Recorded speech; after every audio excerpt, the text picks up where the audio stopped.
энэ асуудал номоос бид нар нэг эхний 15 арчиг одоо уншаад явж байгаа ойлгоод өдөө болгоны нэг уншихын цаг гэдэг байгаа шүү дээ. Тэрэндээ нэг өдөрт нэг их ингээ уншаад ойлгоод ярилцаад бас тэр зохиол дээр гарч байгаа тэр ойлгохгүй байгаа шинэ үг хэлдэг, шинэ ойлголт заамаг зан чанарын хувьд одоо хүүхдүүд одоо ямар зан чанар эрхэмхэн зүйлээ байна, яах ёстой байна гэсэн тэр ойлголт, тэр зан чанарын хүмүүжил болоод тэр үг хэллийг ойлгох зүйлийг эндээсээ маш сайн суралцж байгаа. За тэгэхээр зуны амралтын хугацаанд энэ номоо бас яг энэ байдлаар ядаж 7 хоног нэг уншаад яваа.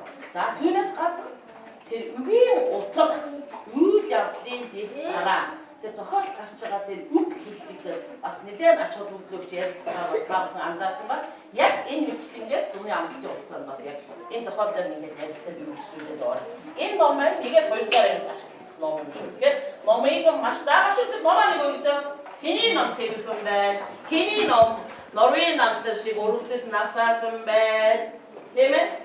Хэн номоо хайрлаж байна. Хэн номоо хайрлахгүй гэх юм бас харагдана тийм үү?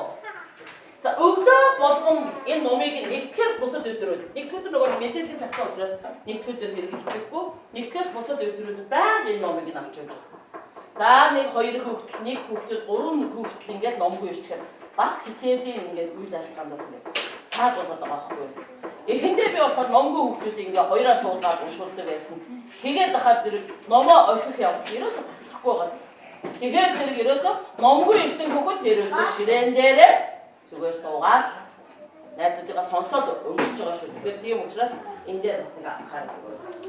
За эцэгчүүдээс бас хүүхдүүдэд хандж энэ ойлгож унших тал дээр бас сэтгэлээ хоёр хүүхдүүд багтаагаад дараагийн хичээл рүү